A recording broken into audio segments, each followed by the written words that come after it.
il retourne ce mardi à Alost. Et bon, je crois que nous aurons toujours l'occasion de le voir. Parce qu'il a pris la décision de servir Dieu. Parce que avant, il fouillait un peu tout ça. En ce moment-là, donc vous pouvez le voir. C'est un prédicateur. Je crois que vous l'avez entendu, vous avez eu le temps d'apprécier. Est-ce que vous croyez que Dieu lui a donné quelque chose pour le ministère? Amen. Ah, moi je le crois aussi. Amen. Alors, il pourra prêcher ici, tout comme le frère Honoré, quand le Seigneur conduira. Amen. Bien. Levons-nous. Oui. Prenons la Bible.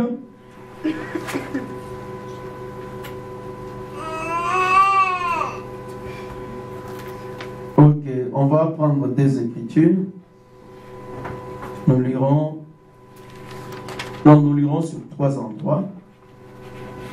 On lira d'abord dans Joël 1, vraiment très rapidement, Joël 1, donc de 1 à 4.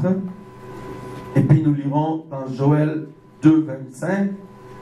Ensuite, nous sauterons pour aller dans Apocalypse chapitre 5. Et là, nous lirons beaucoup. Nous lirons de Apocalypse chapitre 5, de 1 à 11.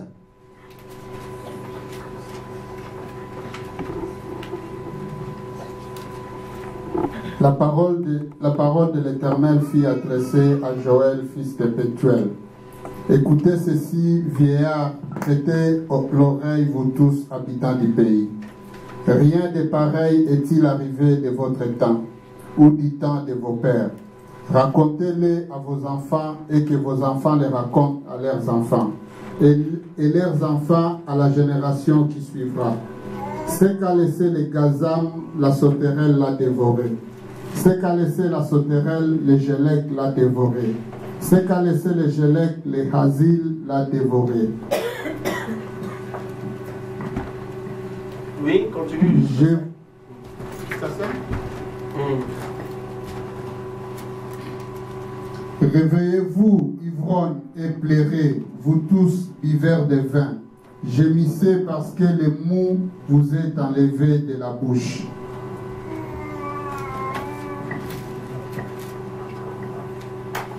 Je vous remplacerai les années qu'ont dévoré la sauterelle, les Gélec, les Hazil et les Gazam, ma grande armée que j'avais envoyée contre vous.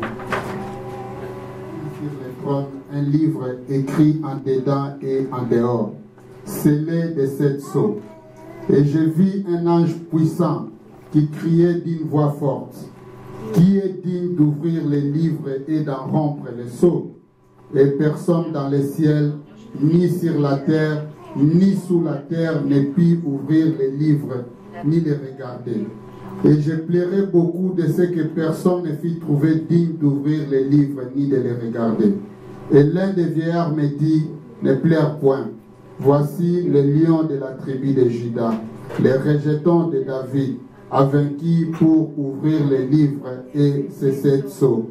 Et je vis au milieu du trône et des 4 êtres vivants, et au milieu des vieillards, un agneau qui était là comme immolé. Il avait 7 cornes et 7 yeux, qui sont les 7 esprits de Dieu envoyés par toute la terre. Il vint et il prit le livre de la main droite de celui qui était assis sur le trône. Quand il eut pris le livre, les 4 êtres vivants et les 24 vieillards se prosternèrent devant l'agneau, tenant chacun une harpe et des coupes d'or remplies de parfums, qui sont les prières des saints. Ils chantaient un cantique nouveau en disant, « Tu es digne de prendre les livres et d'en ouvrir les sceaux, car tu as été immolé et tu as racheté pour Dieu par ton sang des hommes de toute tribu, de toute langue, de tout peuple et de toute nation. Tu as fait d'eux un royaume et des sacrificateurs pour notre Dieu, et ils régneront sur la terre. Je regardais et j'entendis la voix de beaucoup d'anges autour du trône, des êtres vivants et des vieillards. Et leur nombre était des myriades et des milliers de milliers. Dieu Tout-Puissant, Créateur du ciel et de la terre, toi l'auteur de la parole, toi l'auteur de cette semence originelle, Seigneur, je lève mes mains vers toi. Je n'ai qu'un but dans mon cœur, c'est de retourner, Seigneur, à ton peuple, la semence originelle qui est la parole, la même, Seigneur, qui était en Éden, la même, Seigneur, qui était en Palestine, la même qui a été révélée par le ministère du Fils de l'homme, la même, Seigneur, ce matin, Seigneur, capable de changer nos cœurs et nos vies. Amen. Seigneur, aide-moi, Seigneur. Amen. Tiens, Seigneur, mes idées sur la file, afin que je communique à tes enfants les pensées de Dieu. Amen. Car mes pensées donneront la mort, mais les pensées de Dieu, elles donneront la vie. Amen. Merci de m'écarter du chemin et parle-leur directement. Car la promesse dit que tu nous parleras bouche à bouche, Seigneur. Amen. Car nous sommes des aigles. Nous nous nourrirons de la viande fraîche. Accorde-la nous, Seigneur. Bénis tes enfants. Éloigne Satan et toute la puissance de l'ennemi. Au nom de Jésus-Christ, j'ai ainsi prié. Amen. Amen. Amen. Amen. Veuillez vous asseoir. Je me sens un peu tendu ce matin parce que je vais toucher à quelque chose de très sensible. Souvent, moi je prêche l'évangile. Je crois que c'est la commission que j'ai reçue du Seigneur, parce que le Seigneur m'a dit, tu parleras de ma puissance, tu parleras de ce que moi je suis. Maintenant, l'Église commence à prendre quand même un certain âge. Je ne dois plus vous considérer comme des bébés. Vous avez été longtemps nourris, comme l'apôtre Paul dit, par le lait. Mais je crois qu'à un certain stage, vous devez être capable de manger de la viande fraîche. Vous devez avoir des dents pour croquer les os, parce que vous devez vous envoler dans les hauteurs. L'aigle peut voir sa proie à mesure qu'il s'élève dans les hauteurs. L'Église doit savoir que l'Esprit de Dieu, que le Saint-Esprit dans cet âge, nous a été donné sous l'emblème de l'aigle. L'aigle, c'est un oiseau qui vole le plus haut par rapport à tous les autres oiseaux. L'aigle, c'est un oiseau du ciel, et plus il est haut dans le ciel, mieux il peut voir sa proie sur la terre. Frère Branham dit dans la prédication, les aigles de Dieu, Dieu lui a donné 2 ailes. Il dit, ces 2 ailes servent à sa délivrance. Il y a la parole et le message de la Bible est le message de notre temps. Il y a les écritures de la parole de Dieu et la puissance qui doivent être dans l'aigle pour prendre son envol dans les airs. C'est-à-dire, pour vous envoler, vous n'avez pas seulement besoin de citations de la Bible ou de versets de la Bible. Non. Si vous volez avec une seule aile, c'est un avion qui est appelé à cracher. Vous devez avoir 2 ailes, le battre très fort pour vous envoler dans les airs. Amen. Et je crois que nous sommes maintenant à mesure de porter les choses de la parole de Dieu. Parce que beaucoup d'entre nous ici ont reçu le Saint-Esprit. Et le Saint-Esprit nous aidera à comprendre la parole. Maintenant, je suis en train de parler de la restauration de l'arbre de l'épouse. Avant que cet arbre ne soit restauré, je vous ai dit que dans la prédication, les âges de l'Église, le prophète William Branham dit que Dieu parle 3 fois de l'arbre de vie dans la Bible. 3 fois dans le livre de Genèse et 3 fois dans le livre d'Apocalypse. Dieu parle de cet arbre de vie qui n'est rien d'autre que Jésus-Christ. Le prophète dit que l'arbre de vie qui est Christ était au milieu du jardin en Éden. Adam et Ève étaient heureux parce qu'ils se nourrissaient de cet arbre, parce que notre père Adam vivait près de cet arbre, il pouvait commander au vent. Notre père Adam, il pouvait décider de la direction que devait prendre le vent ou même le fleuve. Adam pouvait dire, ce fleuve-là, j'aimerais qu'il recule un peu de 3 cm parce que je veux qu'un arbre pousse là-bas, ici ou là où il voulait. Et je crois que le Saint-Esprit nous a dit ici que c'est même Adam, ayant eu la commission de régner sur la terre, a donné des noms aux plantes, aux espèces, aux animaux, aux choses qui sont sur la terre. C'est simplement parce que dans le plan de Dieu, comme le prophète nous l'a dit dans la prédication Âge d'Éphèse, au paragraphe 97, le prophète dit, parce que cette terre n'a pas été donnée pour être dominée par Dieu. Cette terre n'a pas été créée, faite pour être dominée par Dieu. Parce que cette terre a un Dieu. Le Dieu de la terre, c'est l'homme. L'homme a été commissionné pour dominer sur la terre. Nous devrions dominer sur les bêtes, sur les champs, sur les animaux. Mais aujourd'hui, malheureusement, il y a même des petits virus qui dominent sur nous. Un petit virus de sida peut rentrer dans l'homme. L'homme commence à souffrir. Le virus domine sur lui. L'homme n'a plus le pouvoir de le chasser. Parce que l'homme a brisé la communion qu'il avait auprès de Dieu. Parce que l'homme n'avait plus de rapport avec l'arbre de vie. La Bible dit, par les péchés, l'homme a été séparé de Dieu. Et par la puissance rédemptrice de Jésus-Christ, l'homme a été restauré et relevé pour retourner à sa position originelle.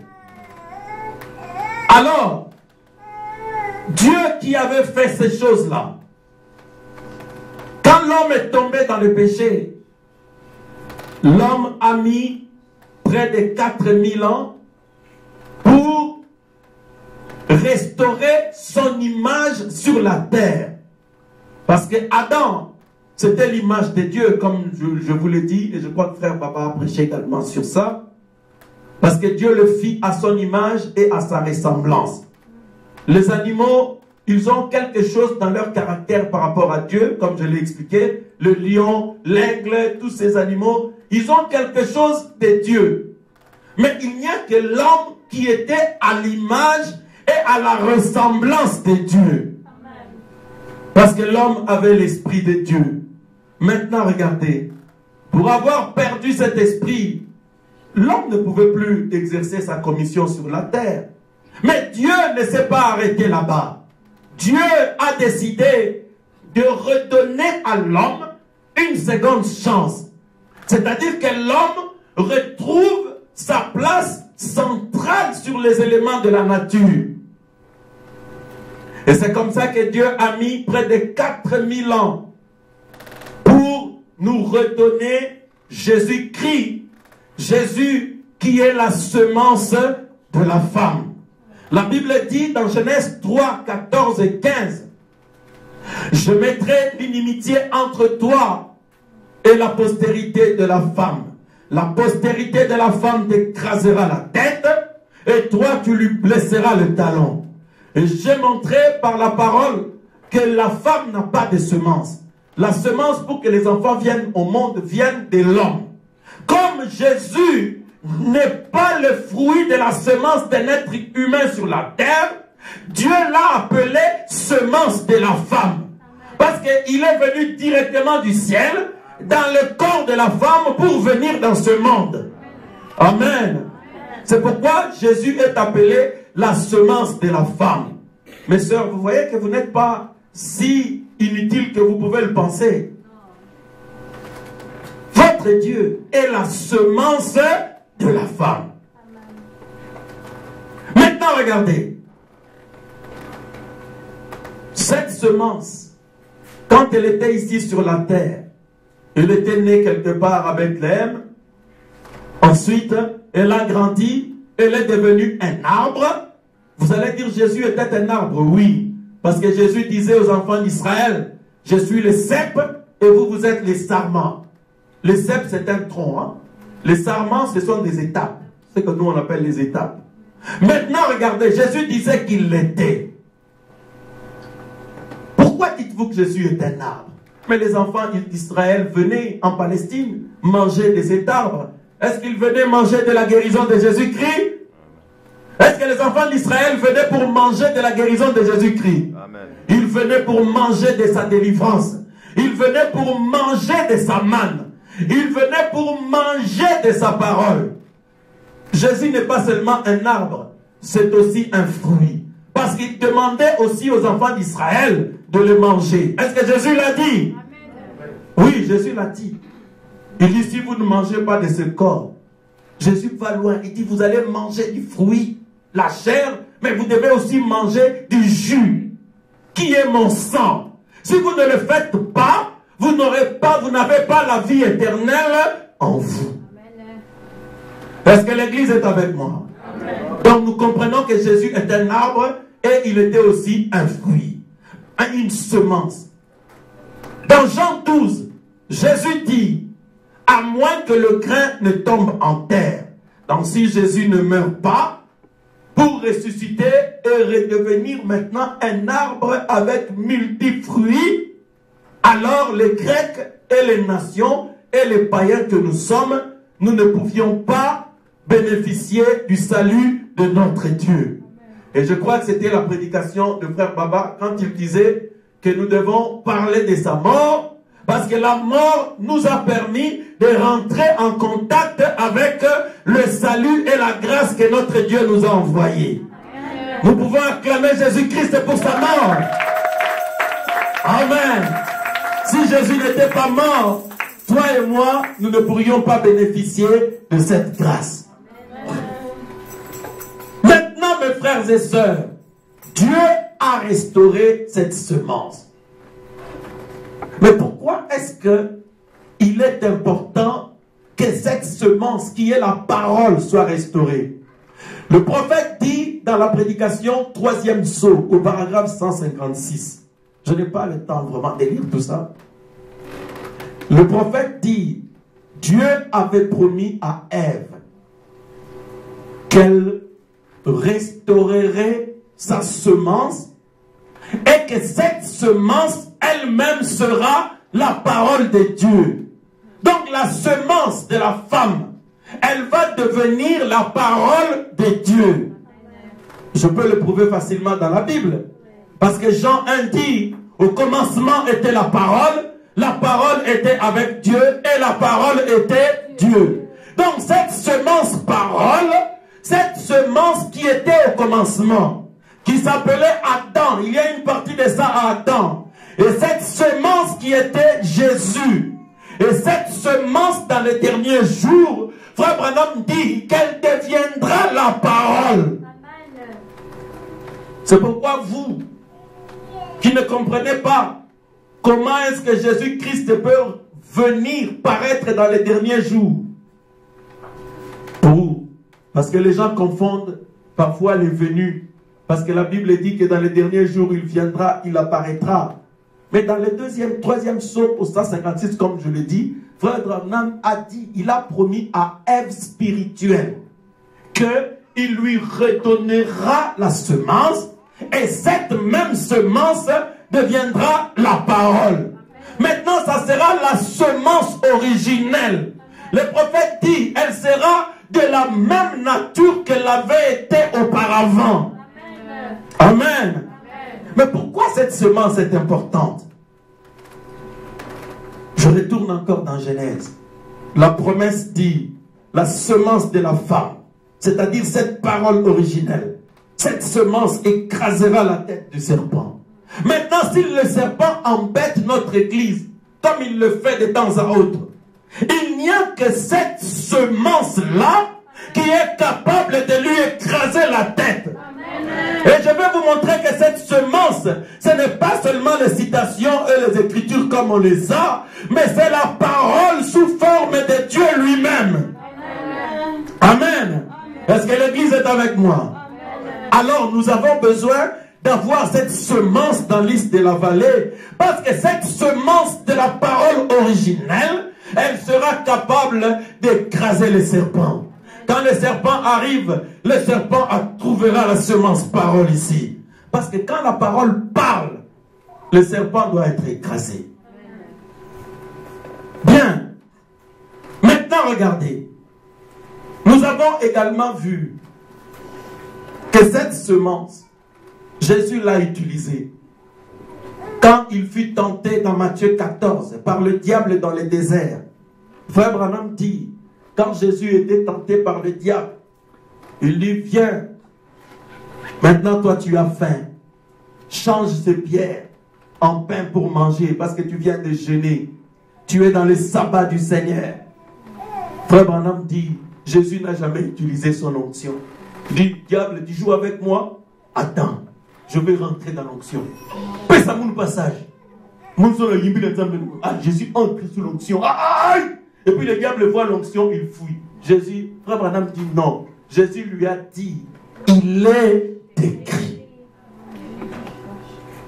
Jésus lui citait la semence parole parce que Jésus était elle-même la semence originelle. Amen. Maintenant, pourquoi il est écrit de Jésus a plus d'impact que il est écrit des gens aujourd'hui?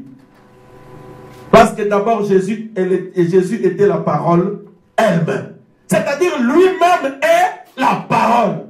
Maintenant, quand il parle, il est en train de prononcer, de sortir l'épée et le feu, comme frère Branham dit dans le 6e sceau, capable de tuer le serpent.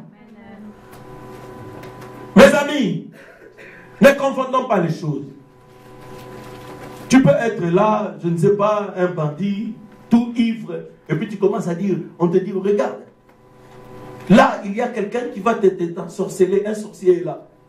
Tu es là, tout ivre dans les péchés, en train de fumer ou de faire des histoires. Tu dis, non, il ne mourra pas. Pendant que toi tu dis, les sorciers s'approchent, il te prend, il te tord le cou. Parce que ce que tu dis là n'a pas de feu ni de puissance. Parce que pour que la parole ait une puissance, tu dois d'abord devenir la parole. Amen. Si tu ne deviens pas la parole, des mots que tu prononces là, ils n'auront pas d'effet. Il y a même des gens qui pensent que quand on dit, attends, le diable va t'envoûter, il dit sans effet. Il pense que sans effet, c'est quelque chose. Sans effet, c'est quoi? C'est rien.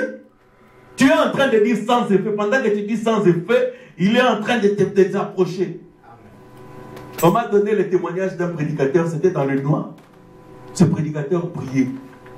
Il était en train de prier. Il voit 2 yeux en train de venir. Ils étaient petits, loin. Alors il dit, au nom de Jésus, les yeux grossissaient toujours. Au nom de Jésus, les yeux grossissaient. Il commence à reculer. Au nom de Jésus, les yeux grossissaient encore. Le prédicateur prend le tabouret. Il est écrit, ne marche plus. Il prend le tabouret pour se défendre contre le diable. Vous voyez, parfois le nom de Jésus ne marche pas dans votre bouche. Parce que quand le diable regarde, il dit, mais Jésus, je connais. William Branham, je connais. Franck, je connais. Mais toi, qui es-tu? Tu n'as pas d'identité tant que tu n'es pas encore restauré. C'est-à-dire, quand tu ne deviens pas l'image de Dieu sur la terre, tu n'es pas connu de Dieu. Est-ce que l'église est avec moi? Maintenant, je vous replace dans le contexte. Jésus a utilisé, il est écrit, Parce que Jésus lui-même, il était écrit.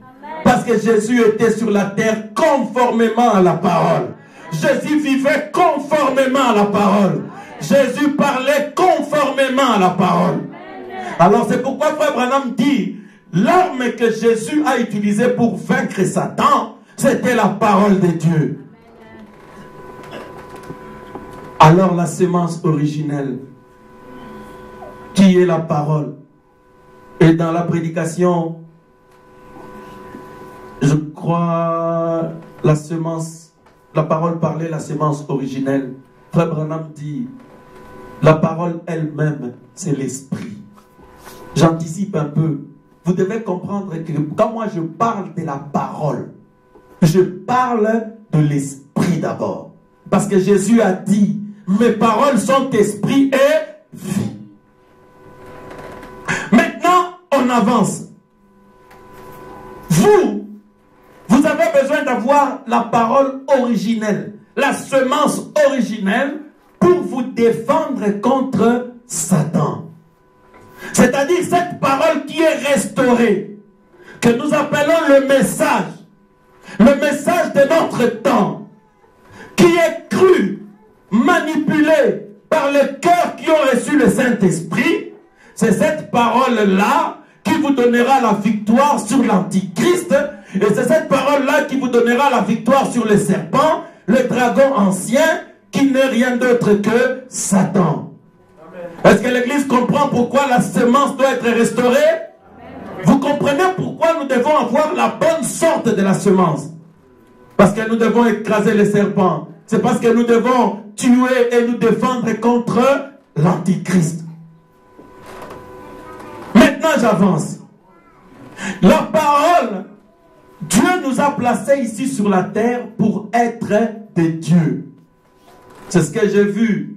Hier même, Frère Baba m'a donné une autre citation sur, je crois, la réalité invisible, au paragraphe 110. Frère Branham dit la même chose.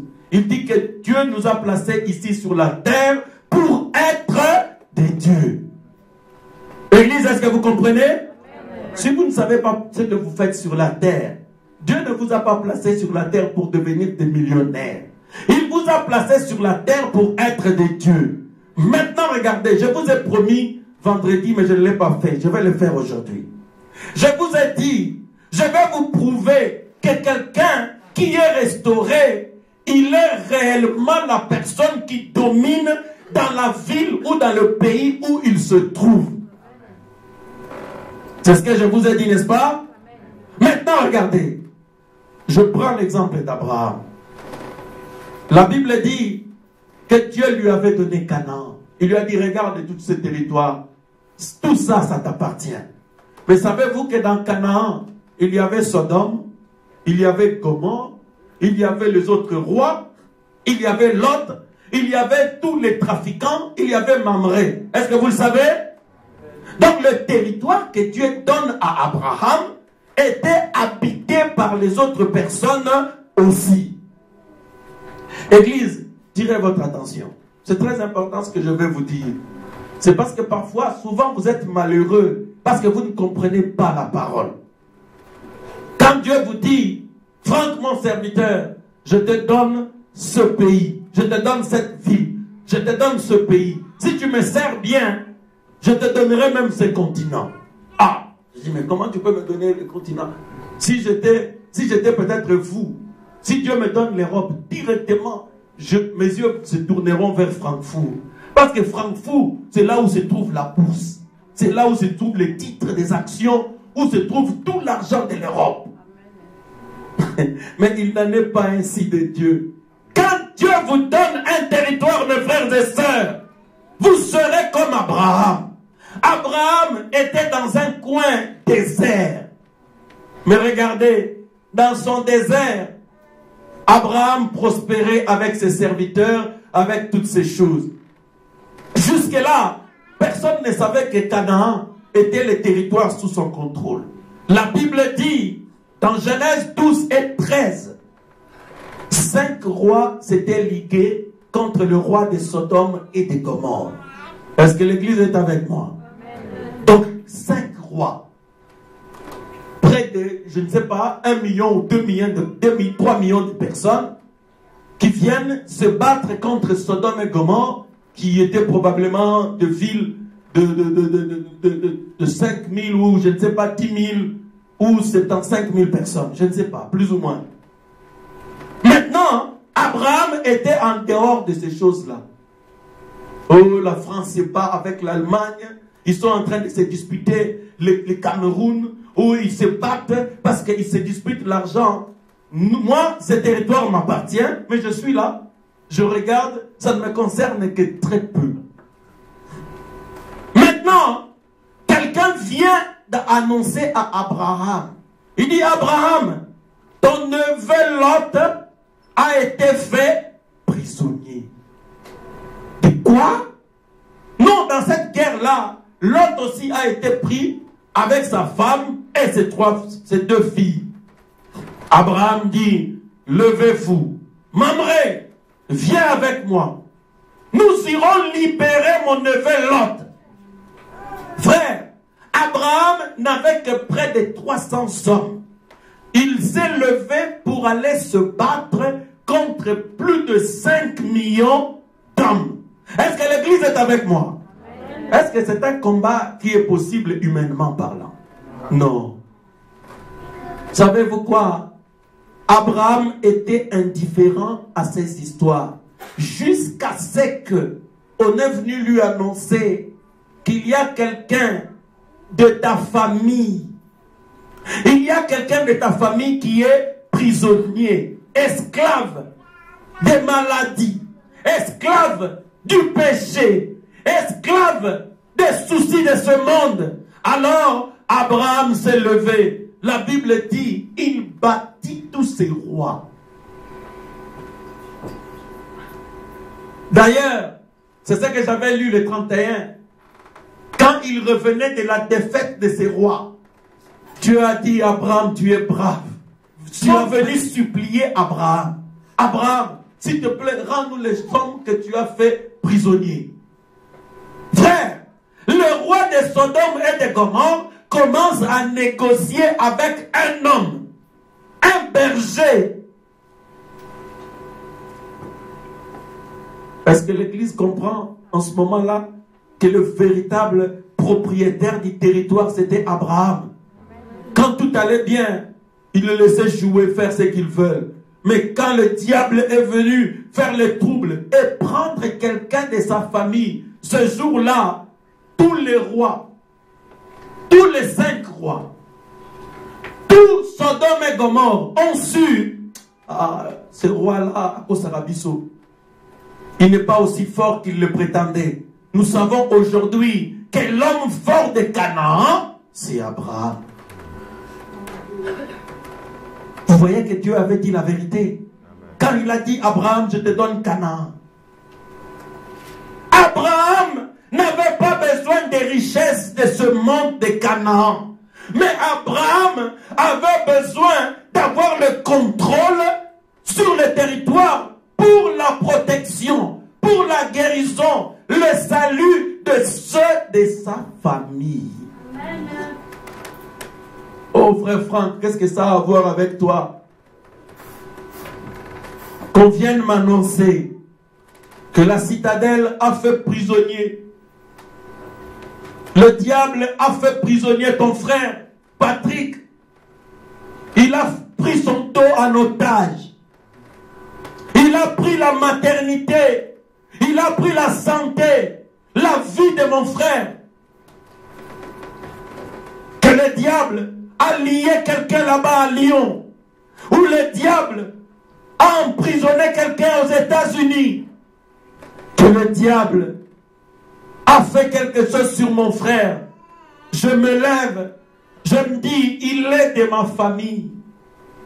Nous allons prendre quelques hommes ou femmes, on va dire, on va les libérer. Dis, oh, Franck, est-ce que toi tu le pourras? Parce que le spécialiste de la citadelle a dit que c'est irréversible et c'est impossible. Moi, je suis le propriétaire de cette terre. Quand il s'agit de ceux de ma famille, alors nous allons voir qui est le plus fort. c'est le spécialiste où ce sont les fils et les filles de Dieu. Si c'est la toux, si c'est la grippe, oui, sœur, va à l'hôpital, il n'y a pas de problème. Mais si c'est le sida, alors je me retourne. À l'hôpital, je dis non. Monsieur les comment on les appelle? Les sérologues. Ceux qui s'occupent du sida, c'est quoi? Immunologue, je ne sais pas. Bon. Non. Immunologue, je ne sais pas. Je ne veux pas dire des bêtises. Alors, médecin, toi qui t'occupes du sida, ce cas-là, toi tu ne le pourras pas. Alors il va se retourner et dire, mais toi tu as fait la médecine? Oui, je suis de l'hôpital de El Rafa depuis le ciel. Je possède un médicament qui n'existe pas dans ce monde. Au nom de Jésus-Christ, sois guéri. Alléluia. En ce moment-là, ils sauront que là où s'arrête leur intelligence, commence l'intelligence des fils et des filles de Dieu adoptés. Les propriétaires de cette ville de Liège, les véritables patrons de la Belgique. Alléluia. Sa vie a été faite prisonnière. Il a tout fait. Les assistantes sociales l'ont conseillé. Ils ont essayé de l'aider. Rien ne marche. Il dit, laissez-les en paix. Amenez-moi Richard ici. Qu'est-ce qui ne va pas?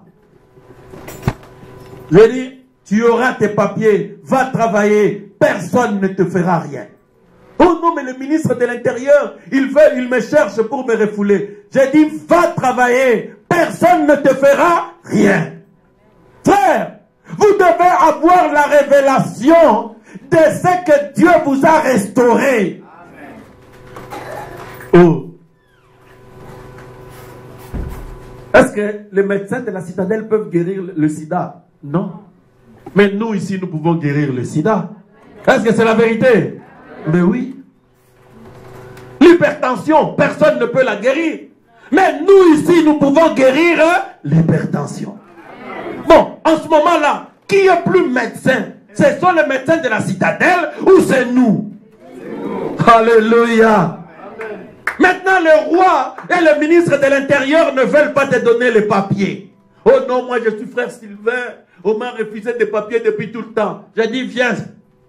Frère Richard a eu ses papiers. Prochainement, ça sera toi. Mets-toi à genoux là. Qui connaît le témoignage de frère Sylvain? 7 ans, pas d'issue. Il arrive, il tremble. Pasteur, je ne comprends pas. Ils m'ont écrit. Comment ils m'ont même connu l'adresse, je ne sais pas.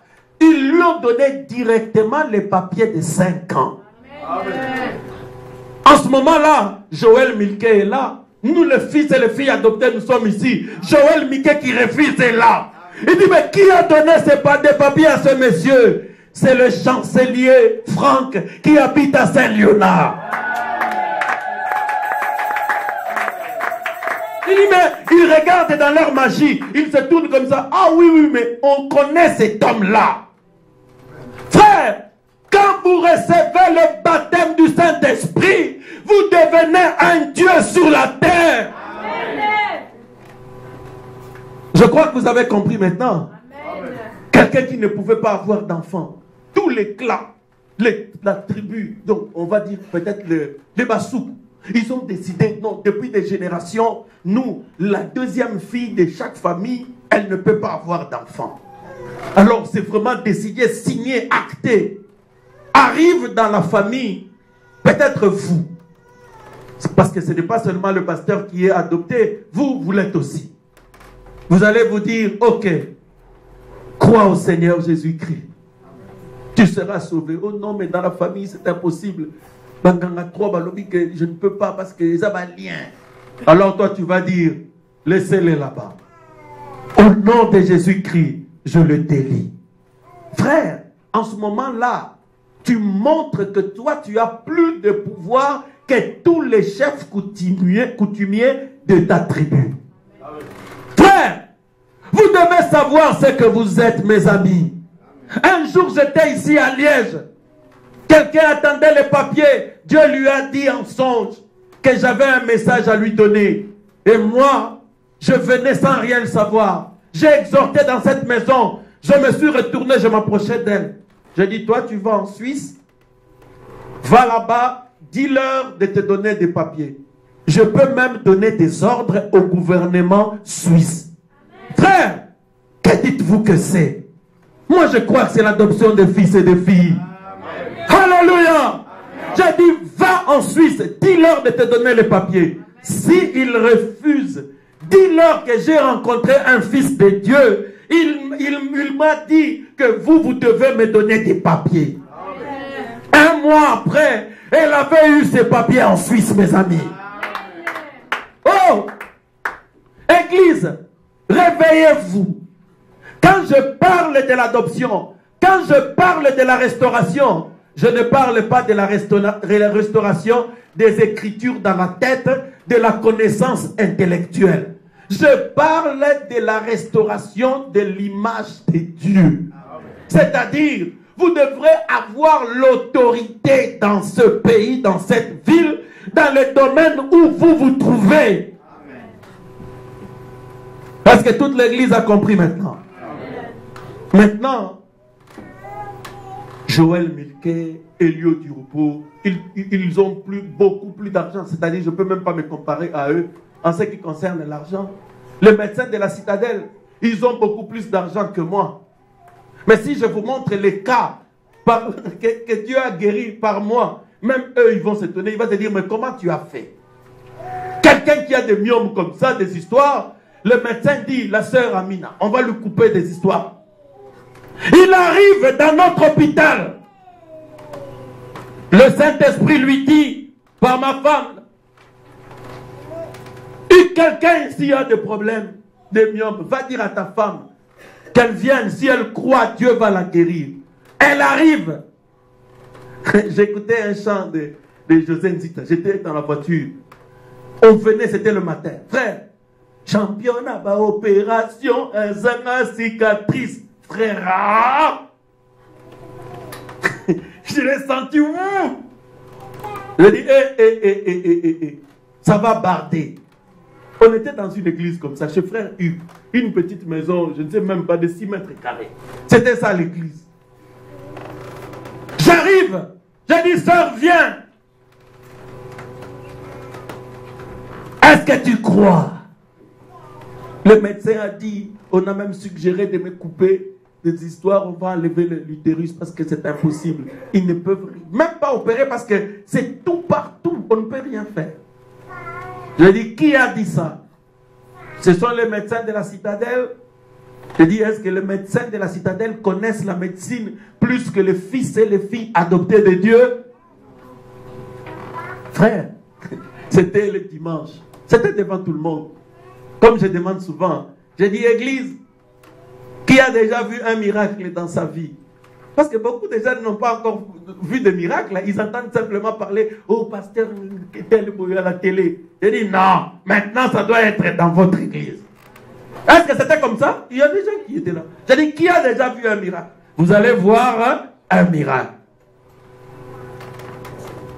Oh non, on ne chante pas la victoire avant la guerre. Non, nous on chante la victoire parce que la guerre, c'est Jésus qui l'a vaincue. Nous venons simplement exécuter ses ordres sur la terre. Oh! Au nom de Jésus, Dieu donne encore l'échographie. Qu'est-ce qu'il y a encore? Touche encore, mon fils. Bah! Je prends la main. Bah! Le mercredi, on vient. Je finis la réunion, j'entends les gens crier. Ouais! Oh, je dis, qu'est-ce qui se passe? Je dis, pasteur, pasteur. Pasteur, quoi? Le médecin prend l'échographie, il entre, il regarde, il n'y a rien. Oh. Il appelle son ami, il dit, viens un peu voir, mais c'est toi qui avais fait l'échographie ici. Le médecin commence à parler en anglais, il oublie même qu'on est en Belgique. Il dit, unbelievable, but there was something here, I don't see it anymore, what's up? Les médecins tremblaient dans les cabinets. Les propriétaires de Canaan étaient là. Les Adams restaurés sur la terre. Amen. Mes amis, disparus. Le médecin dit, mais ce n'est pas possible. Il dit, mais femme, il n'y a plus de problème, tu peux maintenant avoir un enfant. Elle retourne, elle donne les témoignages à sa copine, la sœur Olga. Elle commence à pleurer au téléphone, ils pleurent tous les deux, émotionnés. C'est comme ça que Olga a commencé à venir à l'église. Elle aussi à la recherche d'un enfant. Ah.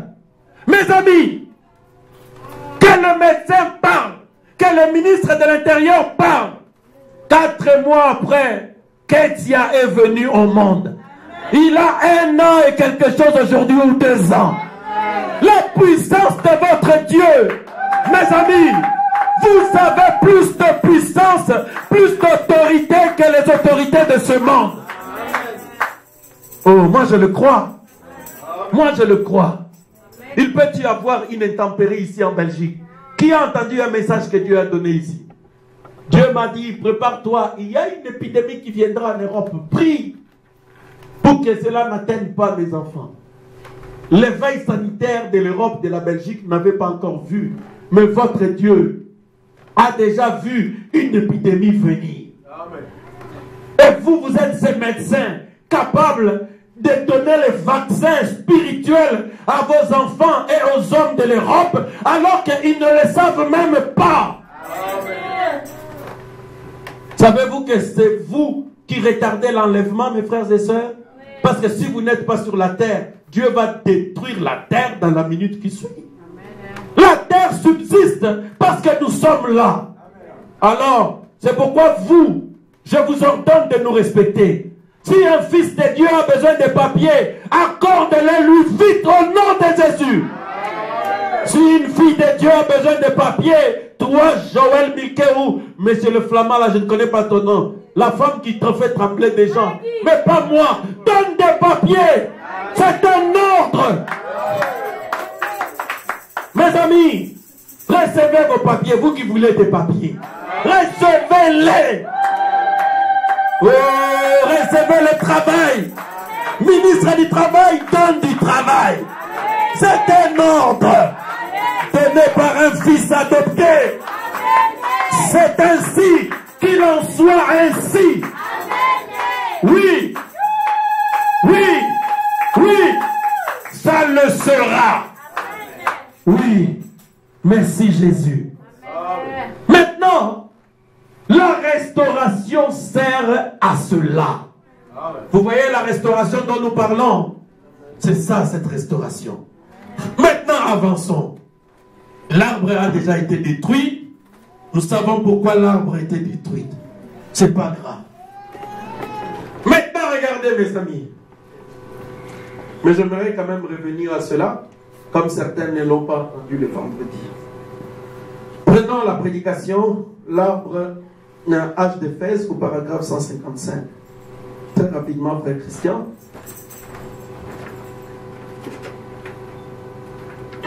L'âge d'Éphèse. Ah, je devais voir quelque chose. 12h47. Ah, 12h47. Ok, je vais le voir même dans 20 minutes. On verra ça. Aimez-vous la restauration?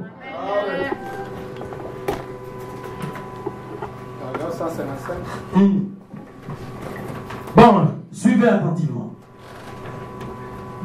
Disséquons ces mots pour découvrir ce que nous pourrons y trouver avant d'aller plus loin. Le mot nicolaïte. Le mot nicolaïte, c'est un mot étranger pour moi. J'ai pris tous les dictionnaires grecs que j'ai pu trouver. Nicolaïte vient du mot Nico. Attendez, je crois que je l'ai écrit ici. Nicolaïte triomphait de ou renversait les laïcs. Ce qu'il faisait, c'était d'essayer de s'emparer de l'église où Dieu avait des pasteurs et où l'Esprit de Dieu se mouvait avec les dons dans l'église du Dieu vivant. Et ils ébauchèrent une doctrine par laquelle ils auraient des prêtres, des évêques, des papes, etc. C'est là Dieu a dit qu'il les haïssait. Il les hait encore aujourd'hui.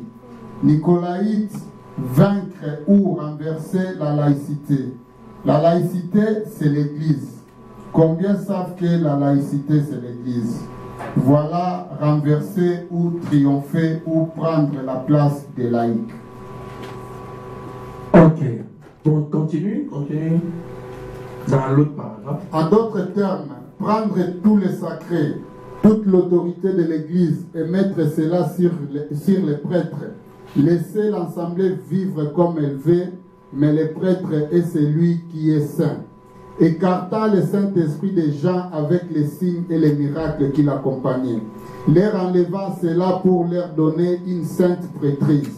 Écarta le Saint-Esprit et les changea contre une prêtrise. Voyez-vous ce que c'était? Dans cette église-ci, c'était des œuvres, plus tard c'est devenu une doctrine.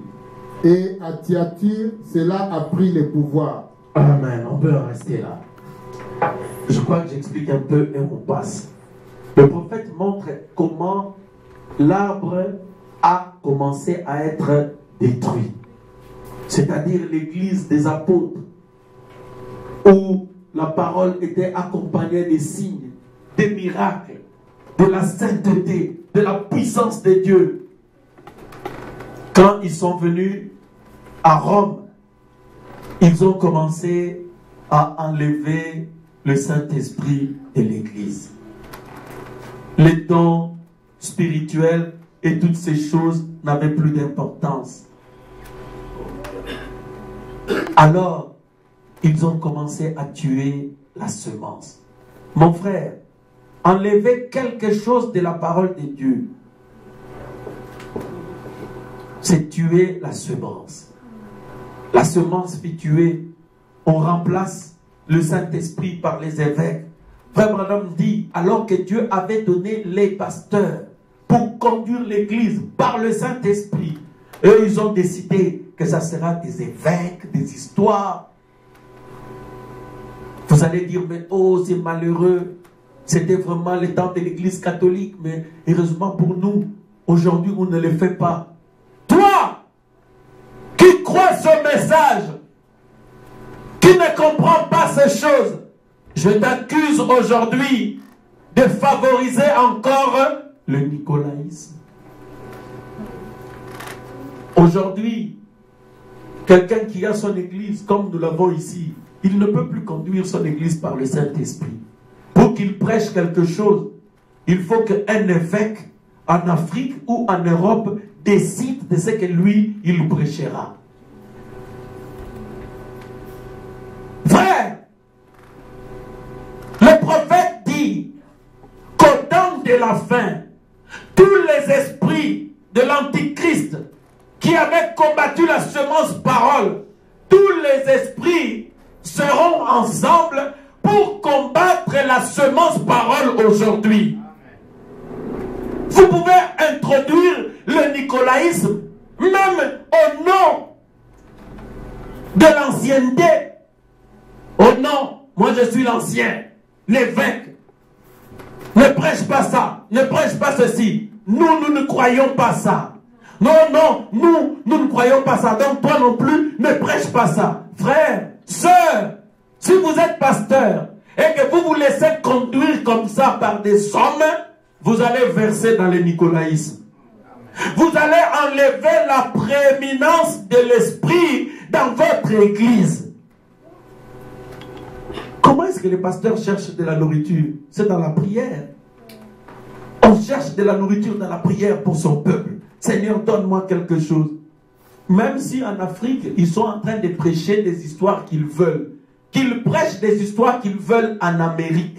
Si le Seigneur, le Saint-Esprit décide que ça ne sera pas ça la nourriture pour ce mois, je ne le prêcherai pas. Écarter la conduite du Saint-Esprit, c'était la première tactique du diable pour détruire la semence parole parlée. Vous comprenez la tactique? Oh non frère, vous priez pour les malades. Mais non, nous dans notre église, on ne prie pas pour les malades. Mais même l'évêque, non, l'évêque ne prie pas pour les malades. L'évêque leur donne seulement la parole. Quand la parole vient, et puis les guérisons, c'est tout. Ok, évêque, moi je n'ai pas la foi que toi tu as. Moi, je dois prier pour eux. Amen. Amen. Amen. Parce que le Saint-Esprit m'a dit de prier pour les malades. Amen. Église, cela dépend de vous. Est-ce que vous voulez que le Saint-Esprit vous conduise ou vous voulez que les hommes vous conduisent par leurs pensées? C'est un choix. C'est un choix que vous devez faire. C'était ça la condition de l'Église. Et dans la prédication premier saut, Frère Branham montre comment il commençait à rentrer dans l'Église. Il dit, mais non, vous faites des prières comme ça dans l'Église, comme des malades. Toi, un pasteur, tu es un grand homme, hein? Avec des serviteurs, des collaborateurs, des grands hommes comme ça. Vous venez dans une église comme ça, d'un matelas. Non, pour les retraites, allez dans l'hôtel Hilton. Vous avez quand même maintenant beaucoup d'argent, que chacun prenne une chambre et vous allez faire votre retraite là-bas. Non! Nous disons, ça sera dans l'église, parce que c'est le lieu où nous avons fixé rendez-vous avec Dieu. Amen. Église, vous devez surveiller les choses. Parfois, quand l'argent devient beaucoup, les habitudes changent. Vous perdez l'habitude de venir chercher la face de votre Dieu. Vous êtes tellement occupé à l'argent que vous ne pouvez plus vous consacrer à Dieu. Église, restons avec l'ancienne mode, où les hommes de Dieu cherchaient la face de Dieu, soit dans les forêts, ou dans les nuits de prière, dans les veillées de prière, dans l'église, ou dans leur cave. Voilà ce que les hommes font depuis le temps de la Bible. La semence commença à être tuée. Ainsi de suite. Bon, ça, je vous le montrerai quand je prêcherai, j'enseignerai sur les âges de l'église. On saute maintenant. Parce que je dois terminer. Maintenant, regardez. Il se passe quelque chose. En Éden, dans Genèse chapitre 3, du verset 22 à 24, la Bible dit, alors l'Éternel plaça en Orient le chérubin avec une épée flamboyante qu'il agitait pour empêcher Adam et Ève d'avoir accès à l'arbre de vie, de peur qu'ils ne vivent éternellement dans leur péché.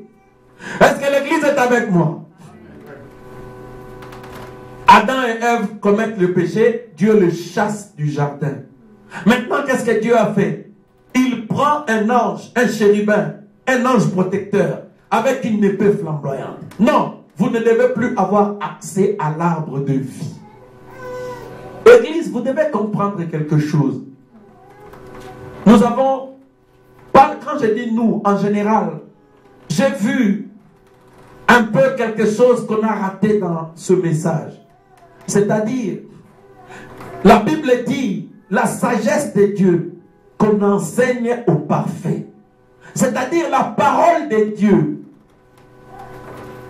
La semence parole.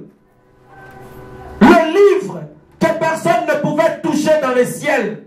Ce livre, on ne peut pas le remettre entre les mains d'une personne qui est sale.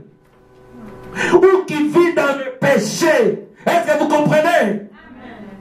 Si vous êtes encore dans le péché, laisse-moi vous dire, vous n'avez pas le droit de regarder ni de toucher ce livre. Maintenant, je ne parle pas de la Bible. Je ne parle pas de l'évangile. Je parle d'autre chose. Essayez de me comprendre.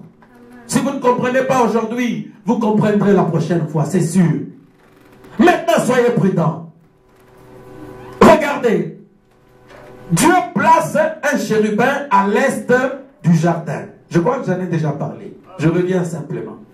À l'est du jardin. Pourquoi l'est? Nous avons vu que dans le temple de Salomon, l'entrée du temple était à l'est.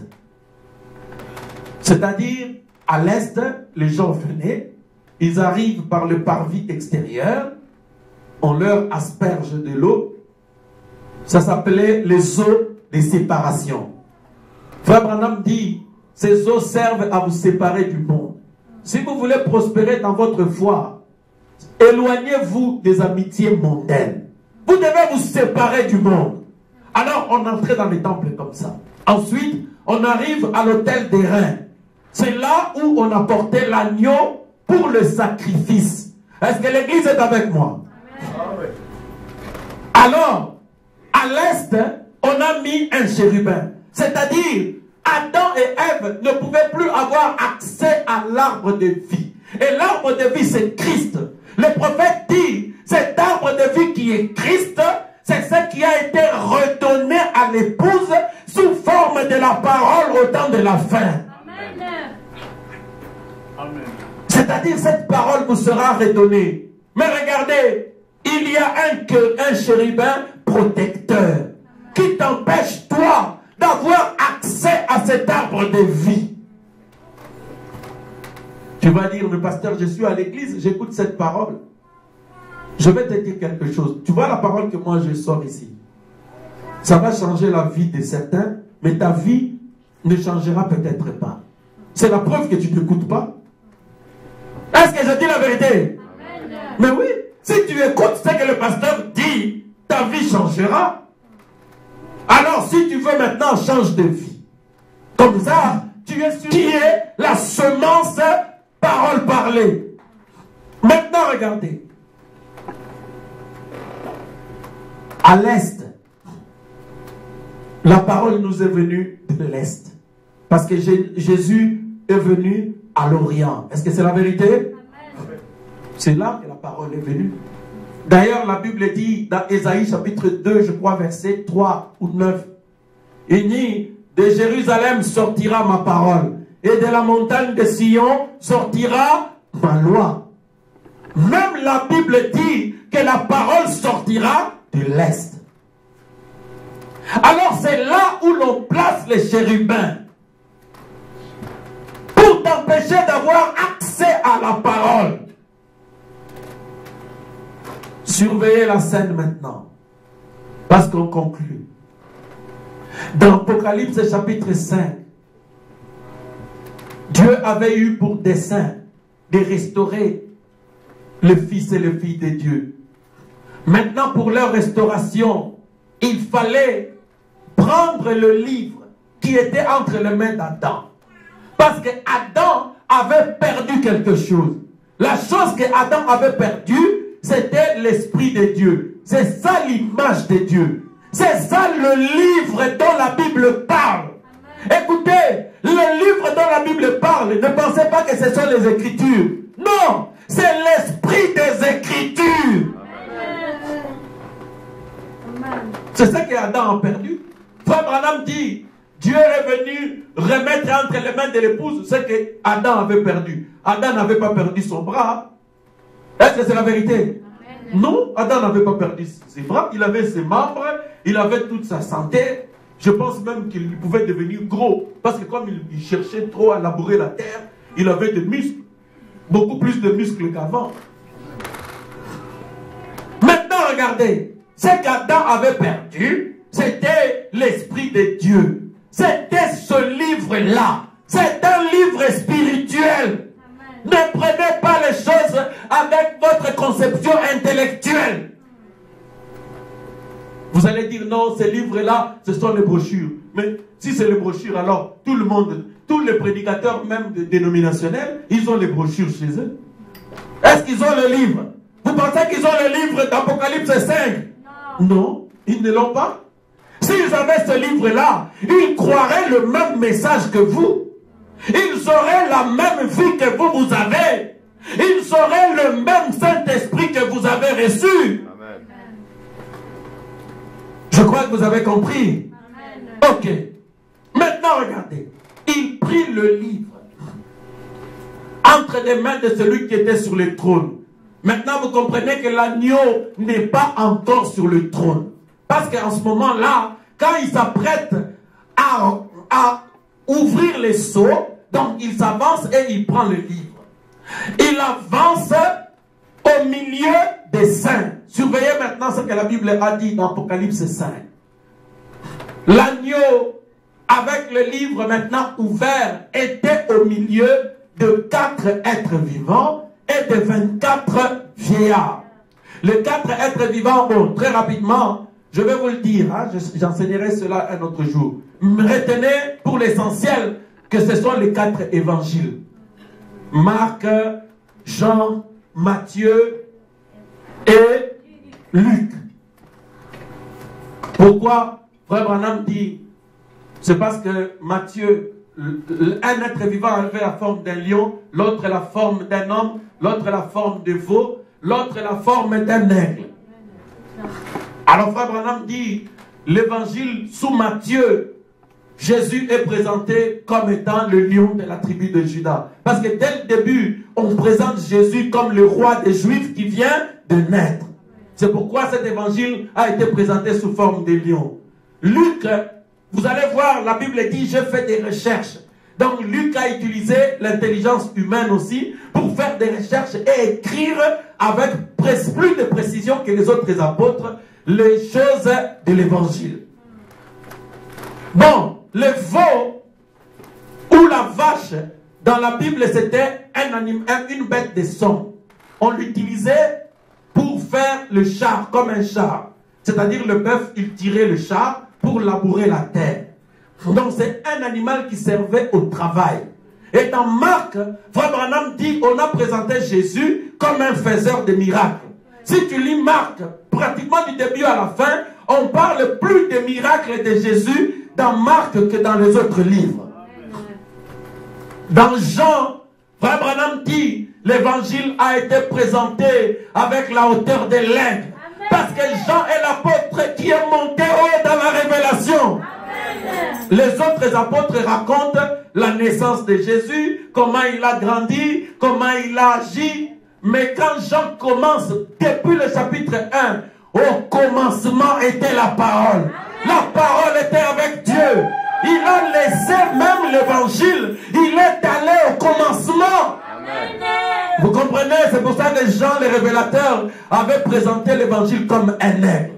Maintenant, l'agneau était au milieu de cela. Il était aussi au milieu des 24 vieillards. Les 24 vieillards, ils sont composés de 12 apôtres et les 12 tribus d'Israël. Donc c'est nos anciens. Si tu veux prêcher, même nous quand nous voulons prêcher, nous consultons toujours nos anciens. Nous prenons l'Ancien Testament, nous lisons pour comparer avec le Nouveau Testament et aller dans les brochures pour voir ce que la lumière du temps du soir dit. Vous voyez comment nous prêchons? Donc nous prenons toujours tout ça. Maintenant regardez. L'agneau avec le livre ouvert était au milieu de tout cela. Maintenant, si vous observez l'agneau, Frère Branham, la Bible dit, il avait 7 cornes et 7 yeux. Hein? Je ne veux pas dire 7 yeux parce qu'il n'y a pas de S dans 7. Donc 7 yeux. Donc, regarde comme ça. 7, 1, 2, 3, 4, 5, 6, 7. Maintenant, vers le verset 2 d'Apocalypse 5, la Bible explique ce que signifient ses cornes et ses yeux. La Bible dit, ce sont les 7 esprits que Dieu envoie par toute la terre. C'est-à-dire, Dieu a envoyé dans le premier âge, le premier esprit. Le deuxième âge, il envoie le deuxième esprit. Le quatrième, le cinquième. Au 7e âge, Jésus envoie son esprit dans le ministère de William Branham pour révéler le secret de la rédemption. Maintenant, regardez, il y avait ces 7 yeux là-bas qui étaient aussi parmi les 4 êtres vivants et les 24 vieillards. Maintenant, regardez. L'agneau prend les livres, il se retourne et il rencontre les anciens et des myriades d'anges et les êtres humains que nous sommes de toutes les langues. Il y a là, même chez les mochis, il y a là, c'est le bassoupou, c'est le partout. J'aime trop les bassoupou, moi. Hein? Oui, hein?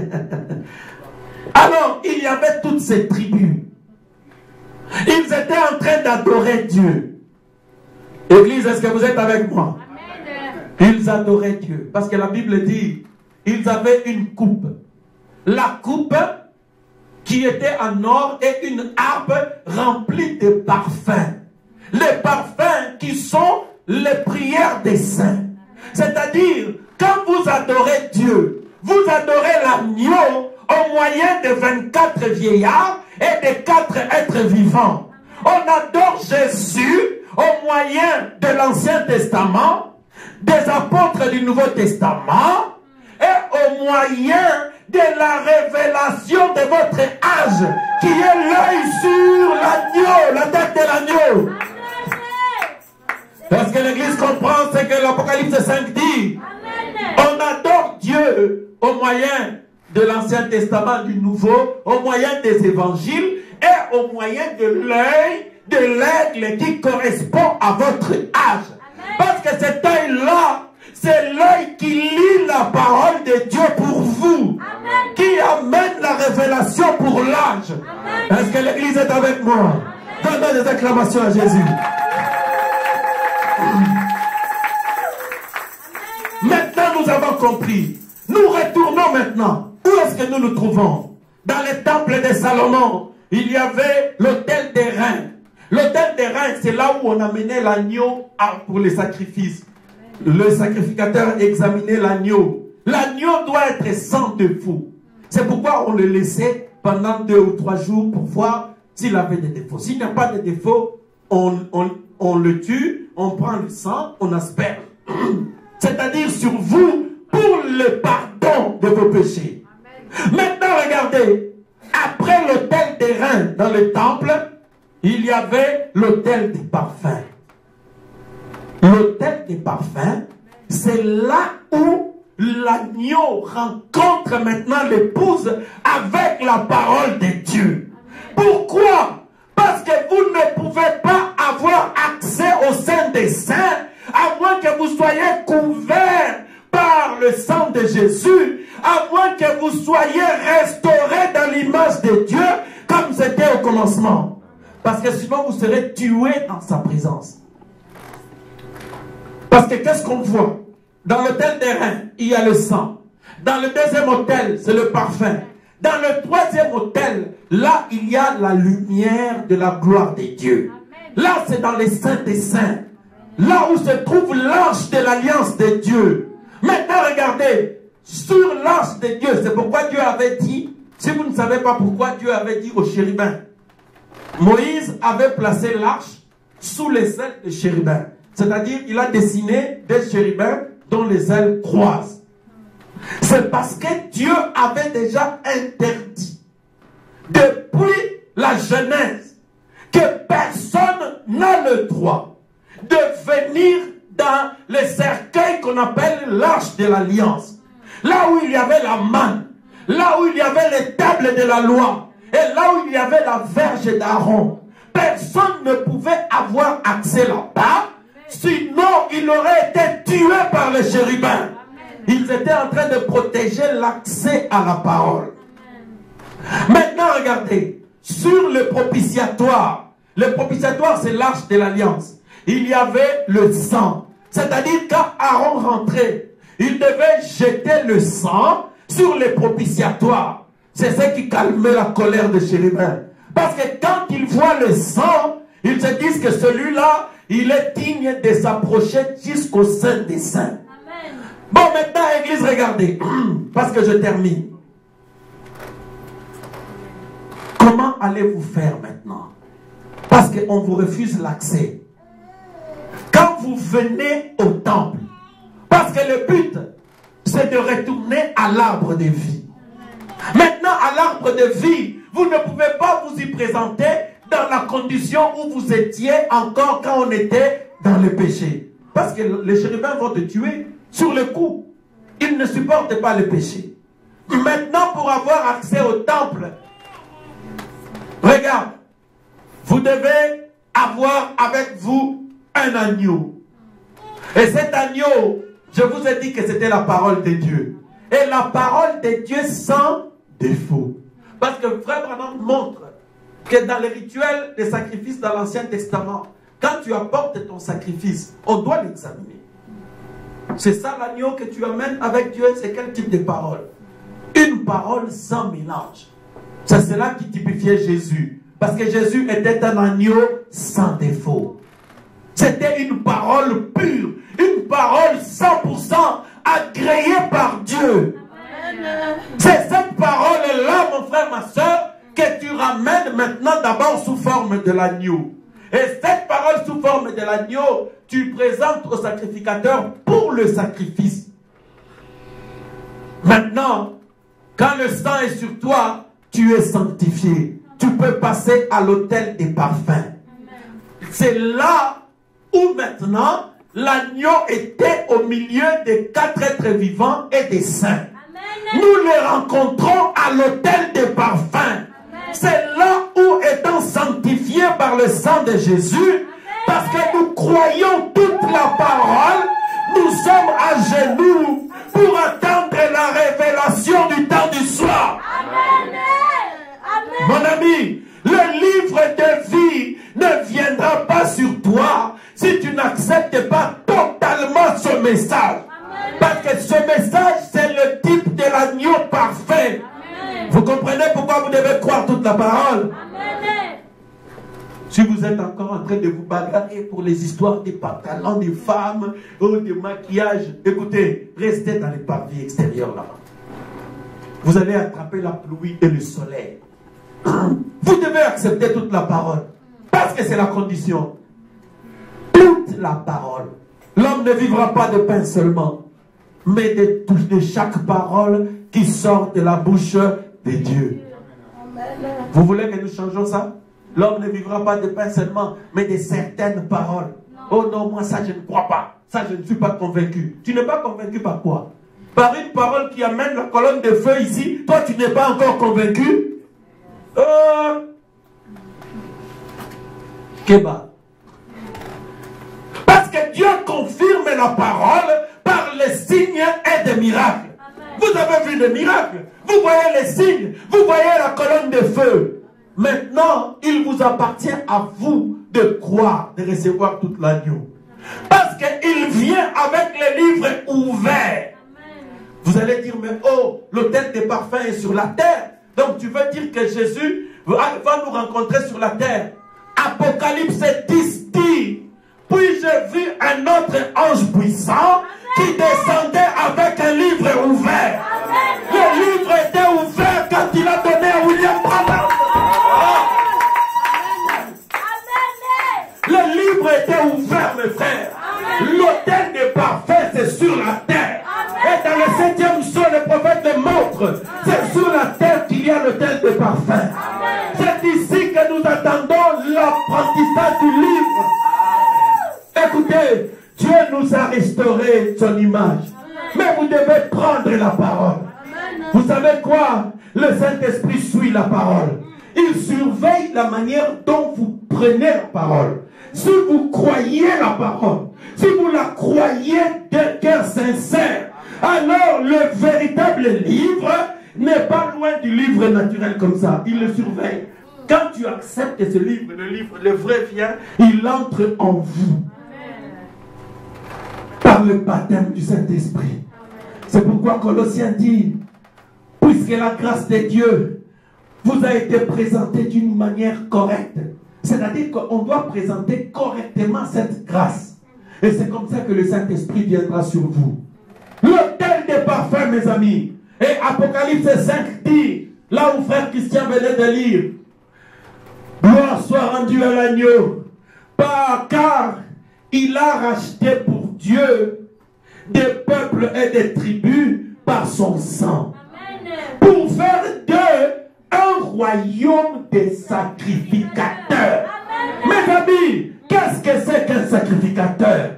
Allez dans Lévitique 14. Le sacrificateur, c'est celui à qui on vient pour chercher le pardon du péché, la guérison des maladies ou la solution au problème de cette vie.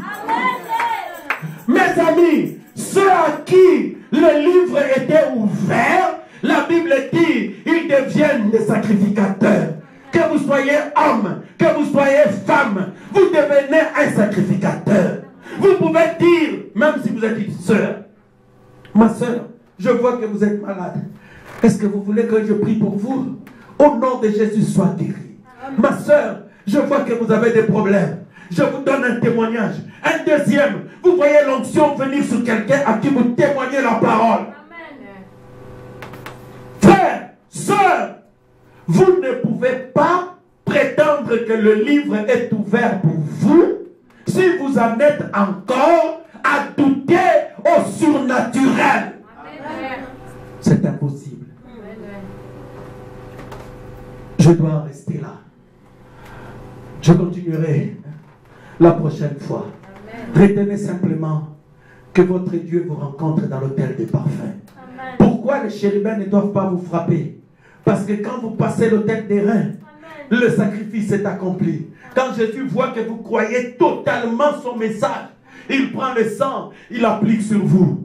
Le prophète dit à Goshen, Dieu ne demandait pas, est-ce que dans cette maison en Égypte, est-ce que là on a préparé tout l'agneau? Est-ce qu'ils ont été sincères? Dieu ne se pose pas cette question. Dieu regarde si le sang est appliqué sur les linteaux. Et quand votre Dieu voit la manière dont vous croyez, il mettra le sang sur votre cœur. En ce moment-là, vous continuez votre route. Et à l'autel de parfum, quand l'agneau a le livre ouvert, il regarde l'épouse sous la tache de son sang. Il voit vos cœurs tachetés de son sang.